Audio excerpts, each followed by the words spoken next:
Hi guys, welcome to the Revive Stronger podcast. I'm your host as always, Steve Hall, and I'm welcomed again by Leigh Peele on by popular demand, and I definitely wanted to get Leigh back on. A lot of you, it was the first time you'd heard of Leigh, which is fantastic, and now hopefully you've been following her more so, and she's been doing more and more work, and we're going to be talking about some really exciting things in this episode.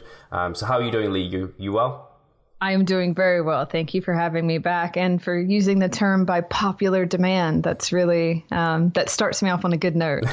Well, honestly, the feedback we got last time was really, really positive, and I'm not surprised. Leigh's a great speaker and very, very kind of interesting and well educated and has a lot of experience. So we'll be sharing more of that with you today. So the first thing I wanted to get into with Leigh, and we've had a lot of requests because the podcast is, just the audience, and the content that's put out is often towards males. A lot of the research is done on males. A lot of the the smart people in the industry seem to be males. It's kind of a male-dominated field. So we have a lot of female listeners, and they definitely want more kind of content towards them. And I know that's not the only thing that you do, and probably any female kind of people within the industry probably get this a lot, where they have specific female kind of questions. But it's definitely an area that I think you'd really be able to help within, especially because of your kind of specific knowledge in psychology and that sort of thing. And the first one that I wanted to talk about was kind of how to sell the bulking or massing mentality to women. I know there's men who struggle with the same thing, but specifically women, kind of obviously social media has a lot of pressure on them, and it can be very difficult, and we know it's probably necessary at some stage or potentially definitely beneficial. So I'll let you go. Yeah, it's always an interesting topic. I've been talking about this topic for so many years now, and I think the most important thing, and I want to caveat and say that I am a proponent of anything that anybody wants to do, in physique training wise. And there's a lot in social media, especially the mainstream media towards women, that's anti everything. Anti-bulking, anti-dieting, anti-this, anti-that, love yourself for who you are. Strong is the new beautiful, thin is the new scary. There's so many people in conversation in the middle of it. And what I always like to do with my clients when I talk to them, or the people that I'm working with, is one of the first things that I kind of step back and I say, who inspires you? Who are your role models? Why are you doing this? What is your goal? Because a lot of times, and especially women, it is true, by the time they get into all of this, they've been so obsessed with dieting or being small, because that generally is a teenage dream, but by the time they get a little bit older, and they're moving up in age, they really don't know why they're doing it anymore. They don't have a clue. They're just, I know I don't want to be this, or I know that I want control, or I know that I don't want to look like me anymore, or and this can be true for women who do have a bit more of bulk or mass to them, and have been just training in the gym and they didn't know why, but they did their bicep curls and they did the leg press machines, and they kind of went through the circuits, and this is what happened, and then there's others who've just been the cardio bunnies, so to speak, and so you get a really wide range there. And I try to tell them, I say, who are your role models? Who are people that you look up to? Who are body types that are kind of a little bit closer to yours? I do talk about height and frame. It does matter. You can't, it's kind of like that girl that takes the picture of a hairstyle she wants, and she takes them to the salon, and they're like, yeah, that's not going to happen. Sorry, like that's not you. It's literally a different person. So you do have to kind of understand. So I try to help them understand. I literally get them on Pinterest or on Google and tell them to Google heights and frames. Fighters and bodybuilders are great because they're one of the few people out there that have their stats out. They have what they look like at 135 and 5'7". They have what they look like at these kind of weights, even, if they're depleted with water or this, that, and sometimes it has to be explained. But I try to get them to at least identify that first. And from identifying that, most of the time, the women do decide, yeah, no, I do want more muscle. That is a part of what I want. Yeah, I want to be strong. That is a part of the look that I want. And sometimes it's not too. And I want to make it clear that that's okay. okay. But oftentimes when they actually really identify what they're looking for and they start to kind of pick and choose these angle of things, they see that that weightlifting is really always a part of the equation. And then I also come at it from the health side of things. Bone density for women, it is an issue. Breaks and falls as we age, and stress fractures and these kinds of things, especially from aggressive cardio training and not really having a big emphasis on protein, which people in the weightlifting community usually have more of an emphasis on protein. These kinds of things matter, and it really just opens yourself up into a different kind of a health dialogue.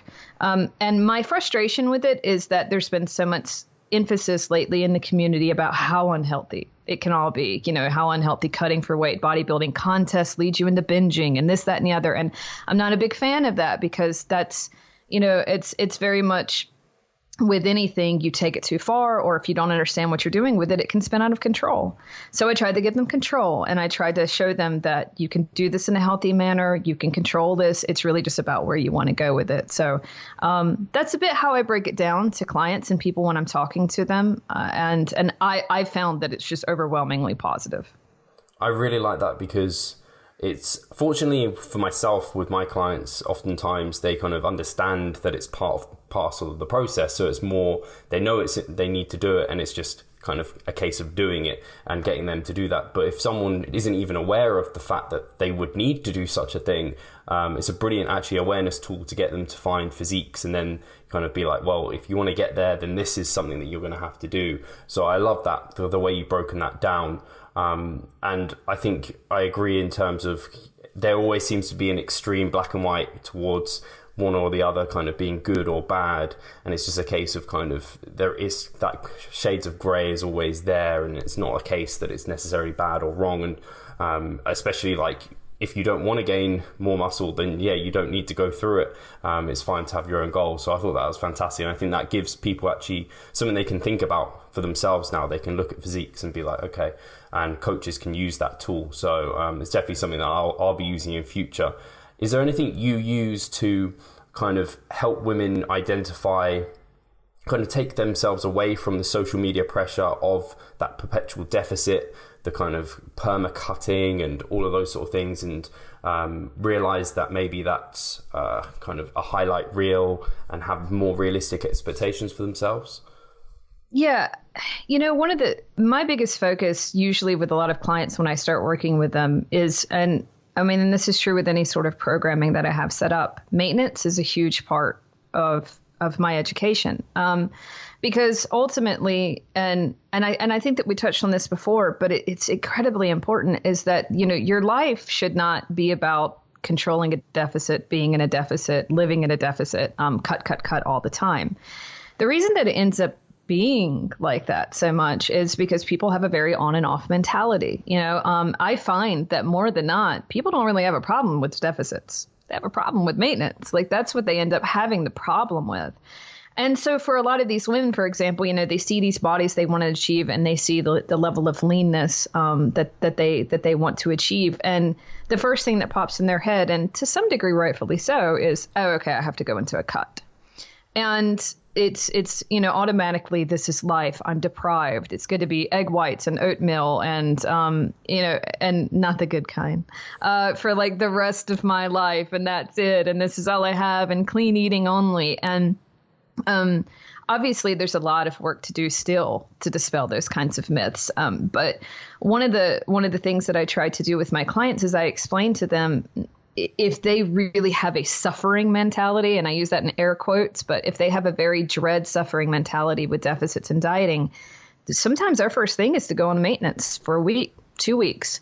And I explain to them, you have to enjoy living life. You have to find a dieting approach that really applies to you in your lifestyle. What does that look like? Is it 2 meals a day? Does it involve intermittent fasting? Do you eat a lot at night? Do you eat a lot during the, morning time? It's going to be different for everybody. We can look at timing of studies all we want. But free living, personal experience with each one, with each lifestyle, with each variable of activity factors. All of these things matter. So we usually focus on that. And when they're not so petrified that this is life is going to be horrible, it's going to be nothing but deficits all the time. When they get past that and they get into the control of it, it can pose its own different problems with procrastination and acceptance of having to do it, and the drive to do it, which are different kind of psychological factors. But at the very least, they're like, okay, well, I can't eat like this. I can live like this. And I find that alone helps really curb that binge mentality of, okay, I'm out of the deficit. Let's binge. Let's take it while I can get it. The client says to me, oh, we're getting ready to start a deficit. I'm enjoying the weekend while I can. I go, no, that's the wrong way of looking at it. Life is still going to happen for you.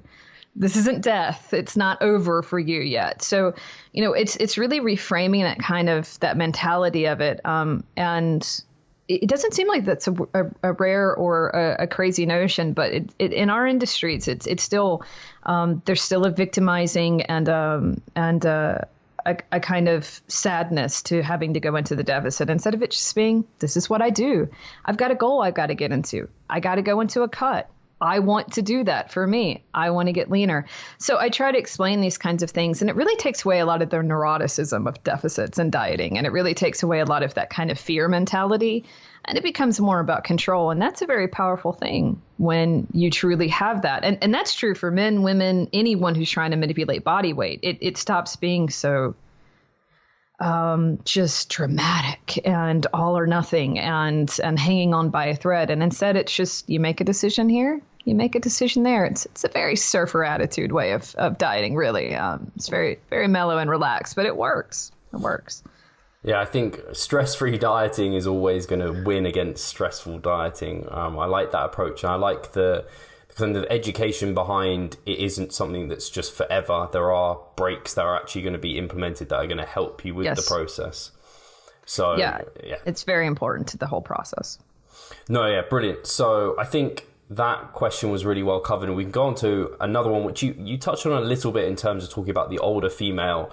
And I don't know if you kind of want to talk to any of the special considerations you make for any of the people you've worked with in terms of nutrition, whether or not, I know like protein intake can be increased when people are older, they can benefit from that, but anything you particularly take into consideration. Some of the audience were asking about menopause, what impact that could potentially have. Yeah, and it's a topic that doesn't get covered a lot, mostly because I think there's still, we still have that line of, as we age, our metabolism decreases, it slows down, we are less able to this, we're less able to that. And it's just this categorically collective of less. So it just gets harder. And I think a lot of that narrative is born out of emotional response versus a physiological response. It doesn't mean that there aren't physiological responses that happen or take place. Like, for example, for women that are going through peri or that are in the midst of menopause and even post, hormonal behaviors are, to put it mildly, for some, schizo. I mean, you can go all over the place. Anxiety one day, depression another, raging hunger one day, prone to less bone density, more joint damage, starts to take place. So protein is important, but so is fat. And there's also the same kind of psychological ramifications that a woman goes through, is very similar to what men go through. Women lose their hair too. They have problems with these things. Women have problems with aging and with bouncing back in energy. And when I say energy, I mean more, the kind of spontaneous energy and emotional energy versus like metabolic energy. So we have all those kinds of things that counter in and play into account. And because of that, women have a tendency to go, or doctors even have a tendency to go, well, you're getting older, your metabolism's slowing down, these things are happening. But when we look at the actual research and we look at the metrics and numbers, it's not that we don't decrease a little bit with muscle mass, and it's not that we don't decrease a little bit with metabolic rate and aging. but it's very small. A lot of it is environmental, and, you know, especially even with the muscle mass, and I'm sure you've seen this a lot with, you know, guests on your show or whatnot, is that, you know, a lot of muscle mass decreasing has to do with the amount of effort and range that you put into increasing that muscle mass. And what you're really looking at is an overall population mentality. It's almost a belief system. We're getting older, we move less, we're trying less, we're inspired less. And it's a collective belief system of aging that is our biggest problem with metabolic rate versus our actual metabolic rate. You know, we have so many factors of control. It's not just the basal, it's not just the resting. We have NEPA and exercise activity thermogenesis properties. Even, you know, TEF a little bit with how we eat, and those things all collectively add up. And if you see the things that you can control and you try to modify and work with them, and I find this to be very true with my friends and colleagues that are still very actively in the world at, you know, our aging range, we see very little drops that are incredibly noticeable, but we see a massive gain of expressed difficulty in our personality. And it's not to say that it doesn't matter. It matters. You know, depression and anxiety increase. You know, they research and they study these things, but, you know, essentially there's kind of this like graph of everything that kind of, you know, ebbs up. It just kind of does this upwards as far as our depression and our anxiety and our response to the world. Everything from children to empty nesting to competitiveness to dealing with mortality, all of it, right? It's just worse as we age. And we see activity and control and needing to have comfort and food and escapism and television, all these things, you know, that goes up or things go down. And it collects, it converges to a point. It's a clear point. We can really see it. So what I tell people is if you're trying to combat that, you have to look at what your individual problems are and try to, in my opinion, get with, if you're a female and you're dealing with menopause issues, get with a good gyno or get with a good, you know, general practitioner doctor, your daily doctor, whoever it is, but get with them and make sure your levels are good. As much as possible, your levels are good. If there's something you can control and it's minor supplementary things, there's a lot of scare tactics about, you know, HRT or any sort of aid with that. But if there is something that's suboptimal and you can't control it with diet or exercise, don't be afraid to get a little aid. Don't be afraid to get a little assistance. You know, you can cycle, you can interchange things. It doesn't have to be for life. You know, just be open to that dialogue and conversation. It's not all shill. You know, I'm not associated with anybody. It's not all shill. You just get the help where you can get it, and then do the other supplemental things that you can help.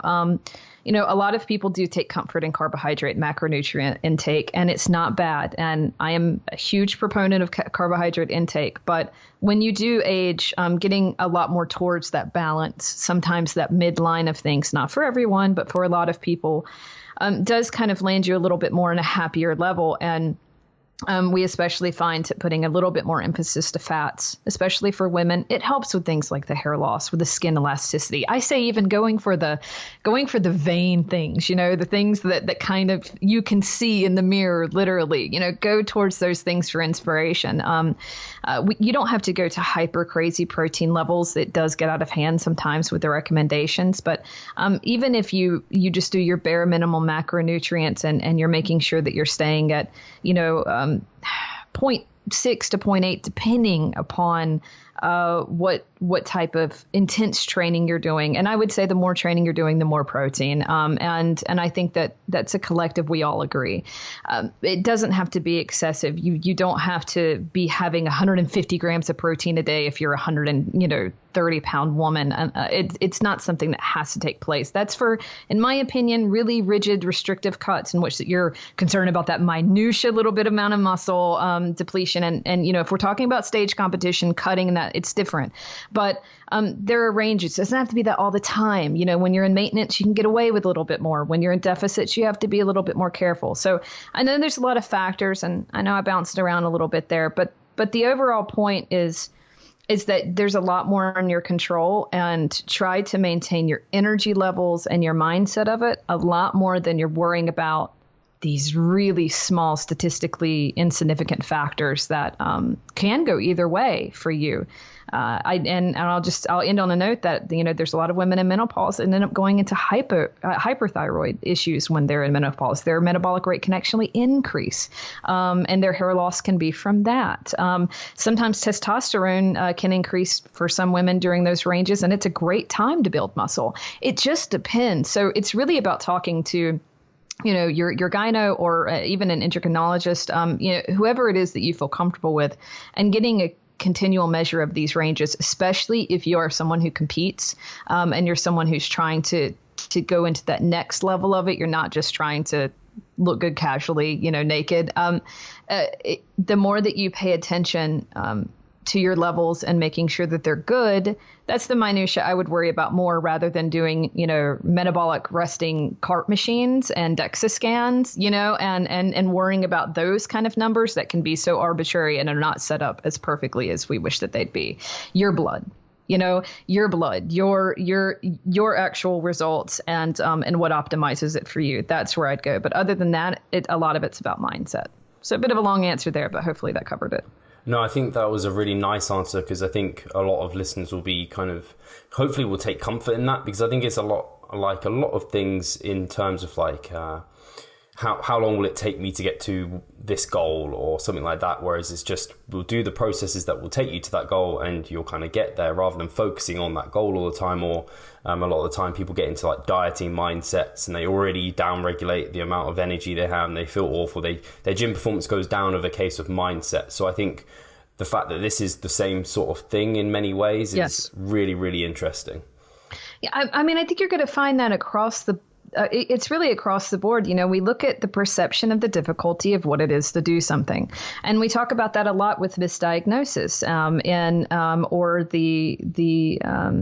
the worry of diagnosis in the health industry. They do all these studies and they see that, someone being diagnosed with a problem or an issue affects them, more negatively, even if it's just the risk of this or risk factors of that. And if you paint this picture in the media or in the medical community or even in the fitness industry, hey, you're aging, life is over, everything sucks, nothing good is going to come for you ever again, this is a youth world, that's not exactly going to make them feel better or feel like that they, can do something. So there's a degree of believing in the possibility of things. And of course that comes with limits. But to be perfectly honest, that comes with limits to a 25-year-old, female that's, just come out of college and is ready to face the world, as it does to a 45-year-old woman who's getting ready to approach menopause. There's still limits. We all have them.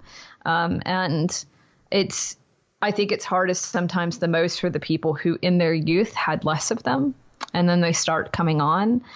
Whereas those of us who suffered proud and hard, and I'm including myself in this, at an early age, we've already been in that battle and we know that it can be rough at any time. And I'm serious when I say that I think that sometimes if it's new to you, and it's aging happens, it can be new to some people. Just understand that there's still a lot you can do. Just don't be hampered by it. Mm-hmm. And actually, on that note, I know when obviously before menopause, the period can impact scale weight by quite a large degree. Yeah. Does this now, afterwards, do you still get the same cycles, or does it just dissipate? Is the scale more known? Is that like one kind of silver lining to the menopause? Yeah, it's actually not. Water retention and fluctuations, and this is an average, it's a generalizations, but on average, you do collectively hold a little bit more water. Now, it's because, the rate of estrogen and estrogen in the body and the ebb and flows of that play with extracellular water. They play with it a lot. And, one of the primary differences, and this is a good point towards the muscle building, one of the primary differences for men and women is that if men usually are playing with a little bit of extracellular water, but they're doing a lot of training, and since they do have a tendency to higher testosterone, build muscle mass easier, things like that, it can just go to their pump. It's not like men don't ever deal with water retention either. But if you look at at categorically how women deal with extra weight and how men deal with extra weight, sociologically speaking, it's a very different thing.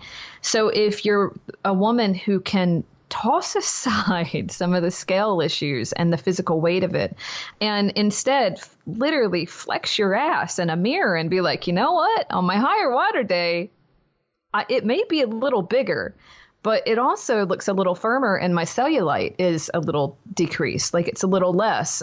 Things look kind of more filled out. Now, this can be hard when you're going for vascularity and, stage competing kind of stuff. It can be a pain. And there are some women who have just had the misfortune of having to deal with whatever their hormones are going to do right before they step on stage. And that's kind of the luck of the draw. It's like getting your period before vacation. I mean, it's just one of those kind of things. So it is a thing that can take place. But again, I will say we're talking statistically 2 to 4 pounds. This isn't so dramatic. A lot of women think, oh, well, I shot up 10 pounds overnight out of nowhere. That's a phrase that I hear a lot. And generally speaking, how can this be true technically? I'll give like a quick little profile. You're a woman who's having a lot of ebb and flow with hormones. Your proestrogen or your estrogen is having their fun ebb and flow cycle during different phases. You decided that you were going to have a little bit of an over maintenance eating, and maybe you elected to do that with something that was a little higher in sodium. Glycogen pulls the water. Sodium is going to pull. You're going to store more extracellularly. You are going to have more physical weight from the food itself. And when you start adding up those variables and you start to see how that plays out during the wrong period of your cycle and during the wrong amount of eating at the right time, you can shoot up 8, 9, 10 pounds overnight for no reason, air quote. And that's what can take place. But they're always explained factors. There's always explained variables. And if you have a severe problem, you're having localized edema around the ankles or around the neck. If there's a level of uncomfortability, if you're having pain in lymph nodes, that actually can represent a little kind of more complicated hormonal system and usually in the lymphatic area. So, again, this is why I say communicating with your doctors is really important. There can be short-term water retention methods that they can help you with an employee cycle and keep smart about it. And again, I can't stress this enough. If you're a competitor and you're trying to cycle during a time, these are the kinds of things that you can safely do, and it's still in a natural sense. You're not messing with anything that is going to kick you out of natural category. By the way, with the stuff that I'm talking about, you're just maintaining your actual health, and that's it. You're just maintaining your actual health and making sure that your health is good, and that's going to ebb and flow from month to month. So yes, you do usually get hit a little bit more with some water retention overall. Collectively, there are studies with this. It's small though, but I'd be lying if I didn't say that it wasn't there. But you can drive it towards things or partition, towards something that makes you look better or feel better.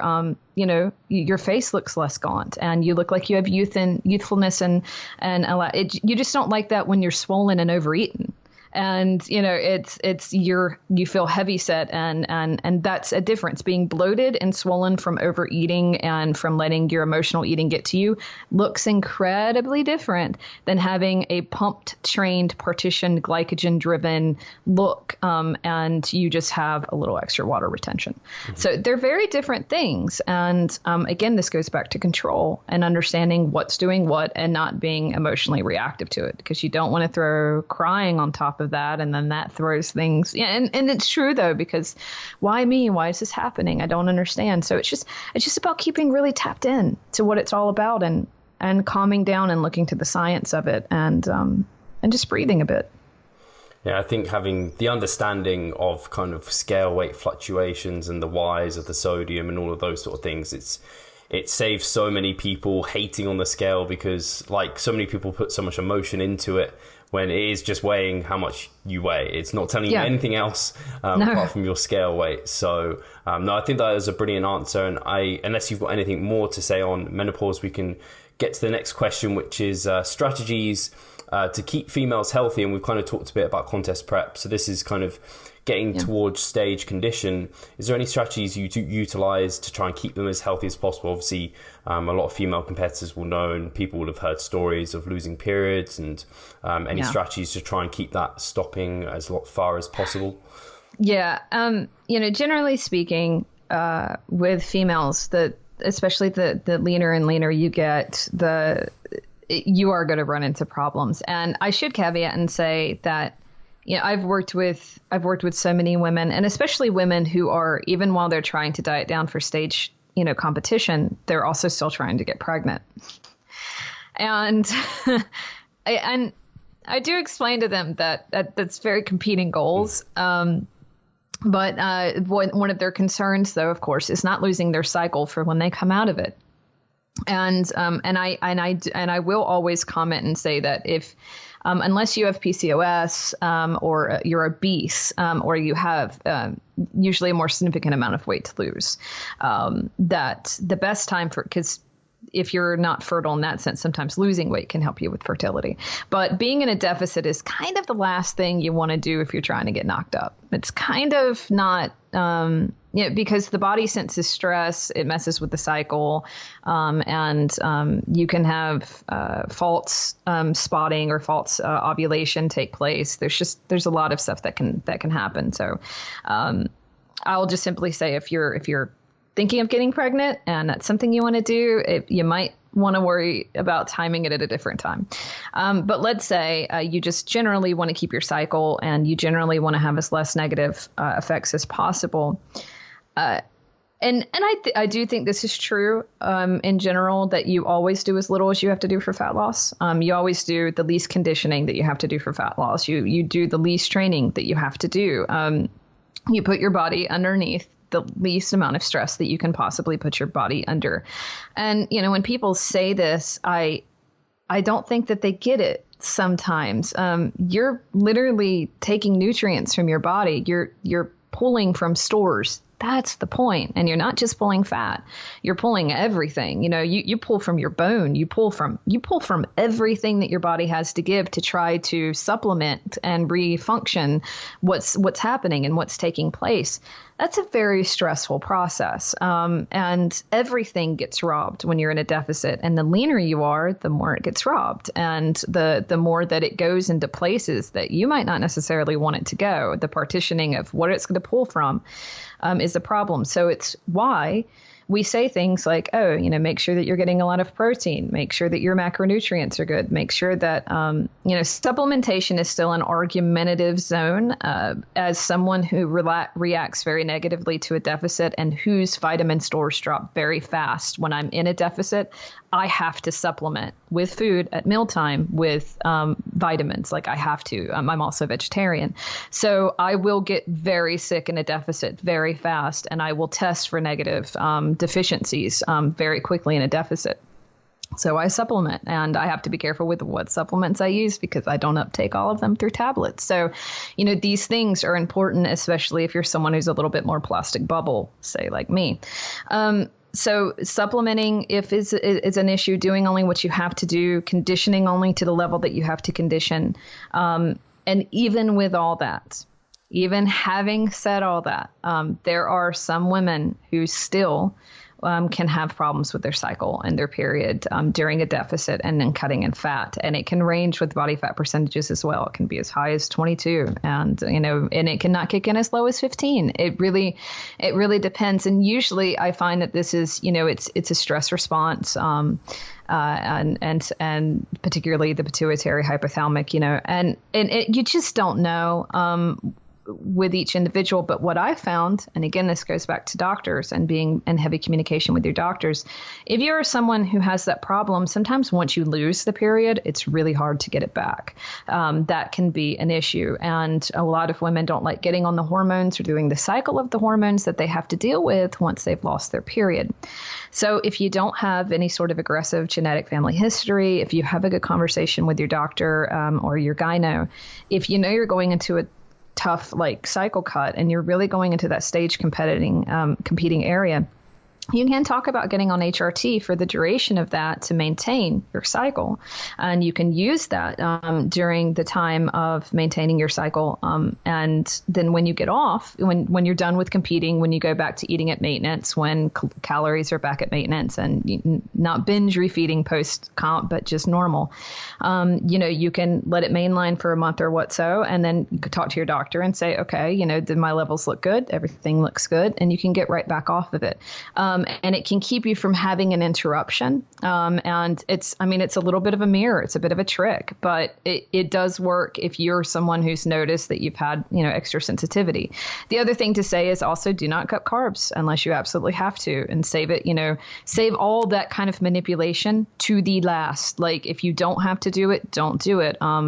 If you don't play with water before you have to play with water, sometimes someone never even has to play with water. There's all these quick fixes that people get into. They do aggressive cardio. They do heavy sweat things. They try to cut out the carbs. They get frustrated because they're not seeing results. So they start to take things away. And then sleep diminishes. Water retention comes on from that. Like if you just maintain a healthy lifestyle during the course of your cut, even when it gets really aggressive, lots of sleep, meditation and breathing, baths, just taking care of yourself, you will be offsetting a lot of the stress aspects. And that's, that's happening to your body. So if you do these kinds of things, and you focus on these minutia, non-crazy, unedgy kind of protocols, but they really are. They really do work. You'll have less, macronutrient deficiencies. You'll have less vitamin deficiencies. You'll have less recovery need and strain. You'll have less water retention from excessive exercise or lacking of sleep. And call me crazy, but when you put all that together collectively, that person is going to look better too. So if I can appeal to anything, I appeal to your vanity. Do only what you have to do, take it slow, and try to avoid as much as possible the fast track to that, because you might get lucky and you might have a good comp out of it. I've seen women do it all the time, and then they try to do it the next comp, and they end up blowing up 20 pounds.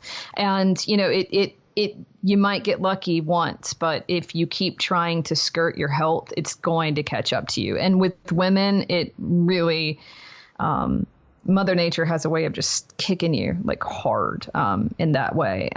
Guys get it different. They get issues with libido, or they get issues with, other aspects of things, or, they all of a sudden switch to being hard gainers. Those kind of processes take in. But women get their own problems, and they usually come in form of water retention and erratic emotions, which leads to binge eating and everything else. So do only what you have to do and take care of yourself, And it might not seem that edgy, but really the only time that you're ever getting into crazy protocols and kind of some weird manipulations is towards the end. And, as you probably, experienced yourself, that kind of first time of manipulating with that and cutting that kind of stuff, playing with your vascularity, how much carbs you need, how much you don't need, how much water you got to, keep, how much you got to let go, that stuff right at the end.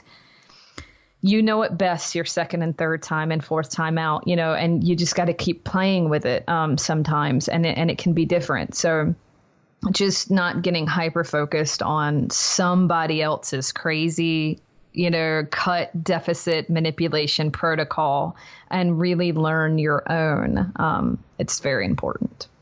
No, fantastic. And I think a lot of what you said there, you can actually just kind of copy and paste it and put towards men in many ways. Yes, of course. And I think that's really nice. I just would say, I guess, and a lot of females probably agree that you just, or at least people who have coached females, you just have to almost be a little bit more soft with a lot of things. Guys can take kind of bigger deficits. You can be a bit more aggressive with their physiology, and they respond a little bit better to it generally. Whereas women you need that little bit more of a soft approach. Yeah. And it depends too. I have a lot of male clients that have come to me, and, and this is why I like to caveat and say this is a general thing to say. I mean, there's some women you can beat the crap out of them. They're fine too. It's just, generally speaking, our bodies were made to carry children. I mean, I know that we don't like to talk about that kind of thing right now, the differences of gender and the differences sexually between us. But I mean, there are physiological differences that we have to take into account. And, their bodies think, oh, it's a time of stress, can't have child, can't feed something. That is a part of the process that our bodies care about.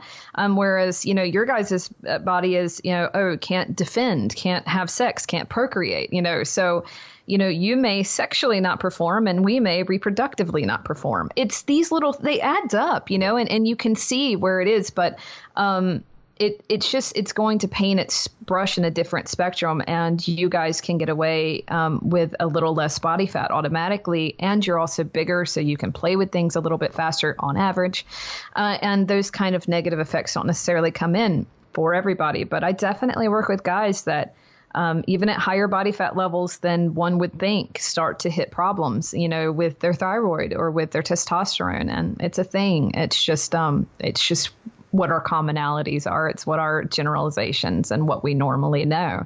And it's just a good rule of thumb. And yeah, you do have to be a little bit more delicate with those kinds of things. And so, you know, especially getting with you know, if you're a female competitor and you're going into that, it's not to say, oh, only work with females, but getting with, even in a support group sense, like on Facebook or something, getting with female competitors that understand these kinds of things. Oh, did this happen during your cycle? You know, did you experience this? Did you experience that? What did you find was better for you? Yeah, I didn't cut my carbs at all. Or, you know, I only waited until like, you know, a couple, like 4 days in or what have you. And then I started manipulating with things. I upped my salt here. I did that, you know, and I was fine.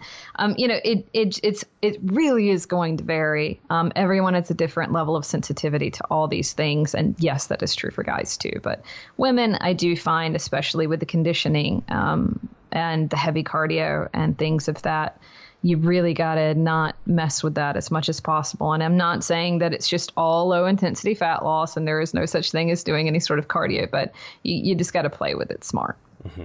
I'd agree with everything you said there. I've seen some really big individual differences in males and females, and I'm sure all the listeners are probably know people who have been very extreme towards where they are and things like that. So I think that's really interesting. And I don't know if I know there's not much research on it, but do you use any different strategies in terms of, like, do you use refeeds in a contest prep phase or diet breaks? And do they generally, is there a rule of thumb of a difference towards males there? Are they more frequent? I mean, guys, you know, and there isn't a lot of research. You know, everyone talks about the Matador study, and what, you know, we usually look at, or what I've always liked to look at, is instead of looking at all the starvation studies per se, and instead of looking at it from just that aspect of those kind of like extreme things, I just like to look at normal hormone profiles. I like to look at normal hormone profiles, especially for those in deficits, and kind of, you know, what happens and who's responding to what in body types and things like that. So when you look at those kind of profiles and you see kind of who responds, and you do have this kind of collective checklist, you know, for example, you know, hard gainers or guys that have a little bit of hard time putting on muscle mass, but don't seem to have a hard time going into cuts. There's also psychological profiles. These guys tend to have a lot of natural energy. They have, a lot of them have ADHD. A lot of them have anxiety. A lot of them have the uppers of life, if you will. They do, you know, they have naturally higher uppers, and they have natural more issues with neuroticism or, you know, and I don't mean neuroticism isn't just like crazy, but just, you know, erraticness with your physicality of like body. So you have these kind of like profiles, right? And that's the kind of guy who, you know, can give you and give you and give you and give you everything in a deficit. I mean, he can just keep going and keep going and keep going, and he can just rev and rev and rev, but then he will hit a wall. And when he hits a wall, it's bad. And usually he takes a lot longer to recover. There's tendencies to dip into like adrenal issues, and I don't mean fatigue, but like actual physical issues that, you know, show up on tests, and excessively high cortisol, or, you know, moving from hyperthyroidism into hypothyroidism. And you can mess with people. It doesn't mean it's metabolic damage. It doesn't mean they can't come out of it, but it does mean that you are doing something physical to the body, and it's important to take measure of that. So, you know, I do find that there are types of people and types of individuals in which that you can kind of press harder, that can go harder, and there are ones that are not. So if an individual has a tendency towards kind of the upper, and this is true for female or male, kind of the upper energy of things where they can go and go and go, even though they might be having better results faster, I usually make them have breaks more, because they can end up like winding down in this like instantaneous crash. And it's almost like they kind of, spark into a little bit of mania. It's like, they just go boom into that. And then it's like instant like depression and just everything falls and they have nothing left to give. And it's like a little mini body nervous breakdown. So I make sure that if someone can give and give and give like that, we argue about breaks. I'm doing so good. I'm whatever. Like I'm doing fine. And it's like, yeah, no, I get that. But, I want to make sure to keep these timed breaks. And you have to associate that with momentum, and you have to make sure that they're still, excited about their like level of results. And so planning is really important. And that's where this becomes a psychology, like counseling game. But you really do. You kind of have to stick to your guns, and you have to explain to them why you're sticking to their guns, and just make sure that you're keeping that dialogue of communication open. With a lot of people that tends towards, let's say, the other side, the kind of slothy, malaise, depression-y kind of side of things, higher estrogen, lower testosterone, lots of lack of energy, lots of get up and go, lots of malaise, and they get hit very hard with NEAT and in a deficit, you have to really make sure that their collective steps or their collective daily variables are in play and they don't change. And that anything that kind of shifts that outwards is you basically bump it. You make sure that you're there to like intersect and make sure that you don't let that get in the way of what it is they're doing. So if you can play at that game, usually I keep they have less refeeds, because also tendency they tend to maybe lose at a quote unquote less noticeable pace, and they have higher water retention. But physiologically or metabolically rate, they're not usually lowering from like a resting or basal sense. Where they want to lower or kick in is in a neat sense, they're going to chill harder, they're going to relax harder. So that's the kind of person that's like, I don't understand. I'm training 5 or 6 days a week in the gym. Why am I not losing weight? Yeah, well, you're crashing on the couch because your malaise response is making up for everything else that you're doing. So it's keeping them low grade active all the time and making sure that variable doesn't change. And since they have a lot more water retention issues usually, because, if you have higher estrogen, you're going to have more water retention issues. Or if your thyroid production tends to get a little skitsy and you can enter into Hashimoto's or, any sort of autoimmune issue, like any of that comes into play. If it's one of those, there's a lot of cloaking that can happen. So momentum is really important for them. They may feel run down, but they might not necessarily be run down in a technical metabolic sense. So sometimes I space out the refeeds between them a little bit longer, and try to get them any sort of motivation from seeing numbers or seeing changes or seeing results, because it can literally be one day hell has come to earth. Everything is terrible. They're depressed. They want to die. Nothing is working as much as they do. And then they wake up after like a good pee, and then they're like on top of the world. And they're like, no, I'm really glad I stuck with this. So it's kind of about sticking with it. So, and this is going to be true for how lean they're getting in any diet phase. So I just kind of play with those two things. And a lot of it is going to depend on their tendency to binge or get into maintenance or fall off the track or what have you. And you will find that a lot of it is really tied to energy levels naturally. So if you're a coach and you're kind of, you know how to read people and you're used to reading people or yourself, and that's a thing, you can kind of play with that based upon even just energy levels and what people kind of give you, because you're not going to see that on a Fitbit per se. You know what I mean? I mean, you will in certain ways, but you're not going to see it in black and white, and you might not always even just see it in tests. It's almost a kind of an empathetic like read and kind of like feeling that. So I think that it's really good to gauge your clients like that and respond in those ways. No, I like that, and it reminds me. Well, an analogy I'd kind of thinking about was it's kind of how fast you running out of gas. Are you driving a bit faster? You're running out. You need to refuel sooner. Other people are more slow, and they're just ending up refueling later. And something we do with our online coaching actually is we take video logs, and part of that, especially for contest prep, and sometimes we have scheduled in Skypes as well, is actually you can see with some people that actually I'm surprised sometimes how fast they're talking and how kind of but then there's other people who will start even slurring words, or they'll be in the middle of an update and they're like Oh my Sorry, I've God. completely forgotten what I was going to say. Yeah.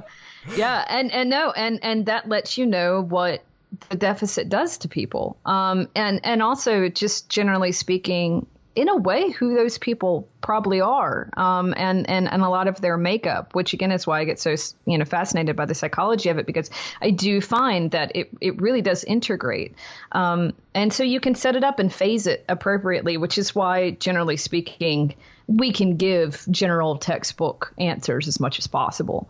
But when we're working one-on-one with our clients, we really got to make those calls sometimes and just do the best we can. Mm-hmm. Absolutely. And the final question I have for you, Leigh, is considering post-show. And I don't know if you have a certain approach that you take specifically. Maybe it's the same for males and females, but if you want to approach that, is it different or is it the same? How do you approach that kind of post-show period with your competitors? Yeah.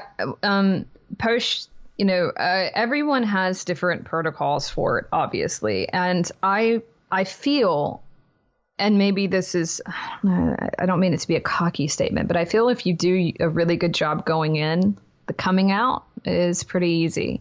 You know what I mean? And so I feel like if you do a good job with educating your client, or as the client yourself, educating yourself about what to do going in, you saw what it took to get that lean. It should be controlled, moderate, non-aggressive, and non-extreme as much as possible. It is extreme with, let's be clear, it is extreme in the aspect of like you're getting to low body fat levels that you have to realize you cannot maintain. Because also it's not even just body, it's depletion. Everybody loves it when they're depleted, not unless you're having a really hard time with gains, then you're like, where's my pump? But, most people are happy when they wake up in the morning after a deficit day and they're depleted, So one of the first things with male or females, we wrap their head around what's realistic, what you can keep, what you can't keep, what's the weight regain that will happen. It's going to happen. You got to wrap your head around the fact that it's going to happen and, make it very clear you're not going to look like this. You're not going to look close to this all the time. And of course, and I would say there are different levels of extremes of that, because there are some guys that I know that really walk around at near comp levels like almost all the time. And, they have a different kind of metabolic rate. And these are usually high energy guys. And they can kind of get vascular anytime they want. So I will caveat and say there are exceptions. But for a lot of people, when they put the sodium back on and the carbohydrates back on and things like that, you are going to plump up. You're going to be a lot less vascular and a lot less defined. And so first, wrap your head around that. As far as how fast or how slow to do it, it really depends on how much you manipulate it at the end.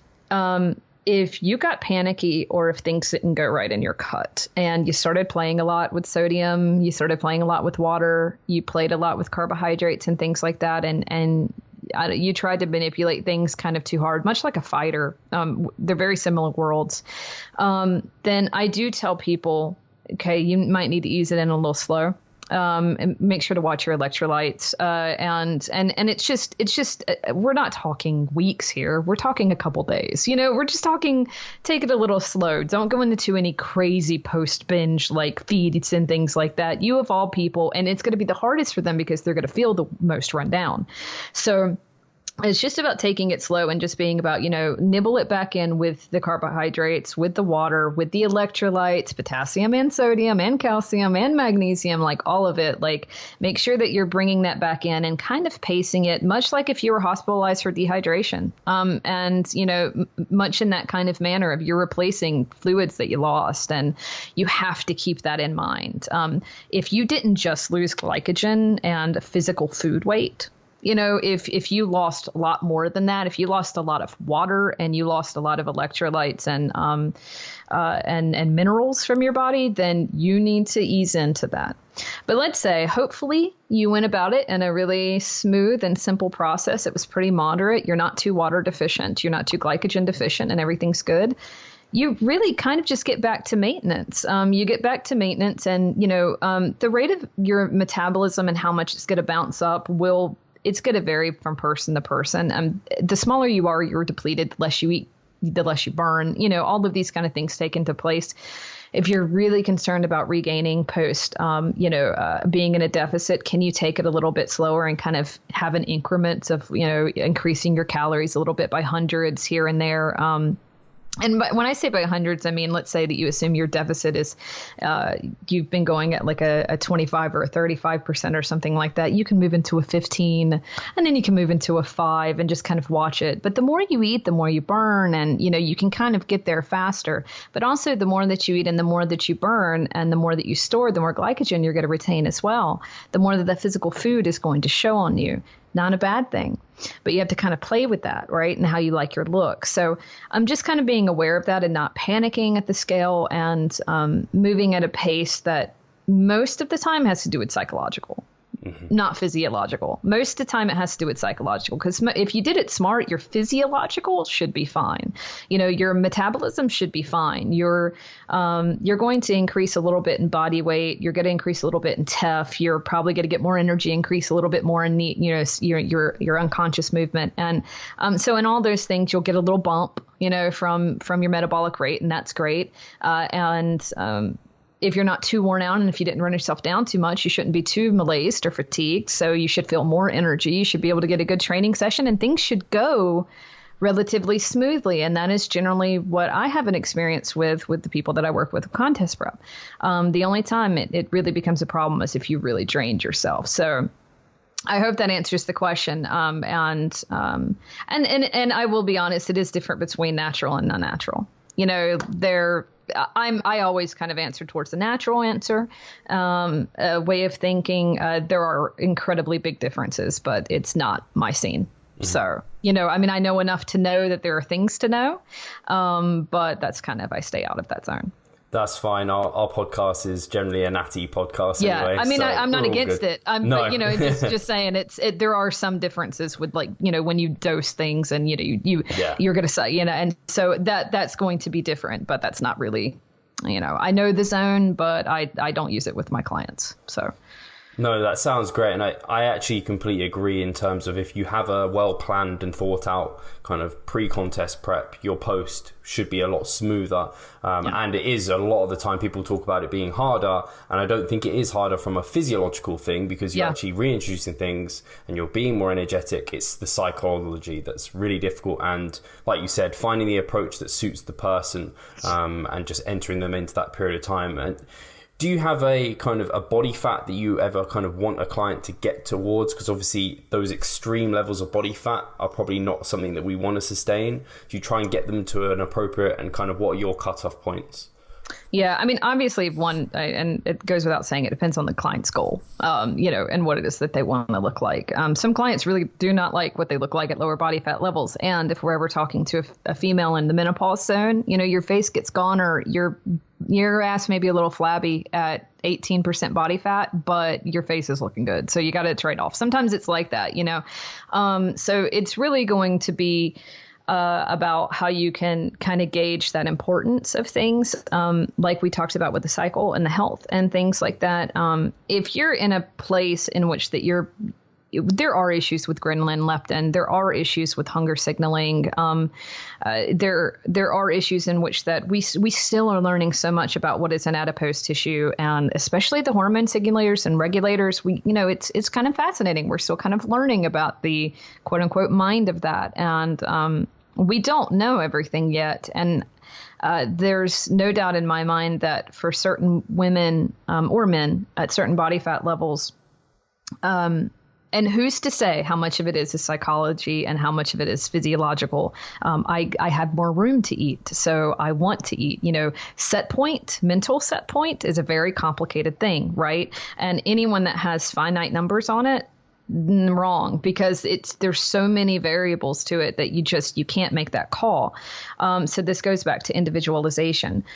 So what your set point is, I can say here are some factors I would look at: insomnia, cycle for a female, libido, whether or not you're having an easy time in that department for men or women, energy levels, depression or malaise that's outside of your norm, anxiety that's outside of the norm. Other factors too is how much you can react to medications or caffeine that you might be using. If you're getting a drive off of things a lot harder than you used to, then it probably means that, your body fat level and your nutritional requirements might require less medication. So you might need to change your dosages with your doctor. She saw all these like kind of things can throw curveballs at you. So the lifestyle you lived at, say, 22% body fat might be a very different lifestyle than even 18. And you have to be aware of that and how much you want to compromise that or enjoy that or how much is safe for you. Because sometimes it's just adjusting your maintenance. And it's just adjusting, medication dosages, or carbohydrates might need to be a little bit lower and fats might be a little bit higher. Training might need to be, broken into upper lower splits versus a lot of aggressive full bodies with HIIT sessions. It's all kinds of, it's playing with that kind of stuff. But if there are screaming physiological factors at play, and that can include, mental stuff, then I would kind of have that conversation with yourself and go, okay, maybe I do live a life where I'm between photo shoots and I'm between things and I know what that means. And you just know that there's some weeks that you might not be as comfortable internally or mentally as you wish you could be, but you should have the power to know, well, I can just do a little mini cut and, or I can just manipulate here. I can manipulate a little water or carbohydrates and then call it a day and, like a little bit how I look if there's a situation in which that requires it. How much of that should you say screw it to because I'm me, I'm doing me, all that kind of stuff? Well, that's a different conversation. But my important thing is to have the power, have the control. Who cares the reason? That's up to you. But to know that you can do it. So, some of my clients, when they're done, they can sit at very high body fat levels. They like the way that they look a little chunky with some muscle underneath and some fat on them. That's men or women, some of my male clients like Hugh Jackman, like on his like buffed up beach phase off season, that's what they like. And, some like just completely vascular. I want to see every bit of my quad, and you just try to play with that. You just got to look at those health markers and mess with that as much as possible and just kind of go from there. Yeah, there's a lot of factors at play there, and I guess even there's a time element as well in terms of like how long post have you given it a chance. Yeah. Some people might think they need to get a certain body fat. And that's the same with tests too, by the way. You don't want to take the tests until, not to interrupt you, but you want to wait to do tests until you're at a solid post refeed, because you're going, you can present symptoms of hypothyroidism and low testosterone during an aggressive deficit. And it just means that you're not eating enough. Yeah, it doesn't necessarily mean you're, broken. So, it's just timing it's really important. And it's just, they rush it, clients, people rush it. And I think a good thing that we can do is kind of reel it back in. Yeah. Just calm down. Let's just take a month of feeding, take a month of, just let it move at its pace. Yeah. And it's bodybuilding, and people forget that, you cannot do this in like 30 days. It's bodybuilding. You're composing and designing on your body. It's an amazing process. You got to slow down a little bit. And, we live in a P90X kind of infomercial world, and that's what it is. But yeah, slow down, and the timing of it. Very good point. It's really important. Excellent. No, I think that was really well covered, and I think we've been about an hour, so I want to thank you massively for your time, Leigh, and I'm sure the audience have massively enjoyed this. And yeah, just if people want to reach out to you, I know you've been posting a bit more on Instagram lately, getting a bit more active over there. Hopefully more. Yeah, hopefully more. Where do people want to find you, Leigh? My name, LeighPeele.com, and I'll direct you from there. But you can find my Instagram there. Good luck ever finding me on Twitter, but I am there, and Facebook and what have you. And I do personal. I do work with clients, and I do have group coaching for those that can't afford to work with me one-on-one. And you can find out about all that there if it's something you're interested in. Excellent. Thank you very much, and thank you guys for listening.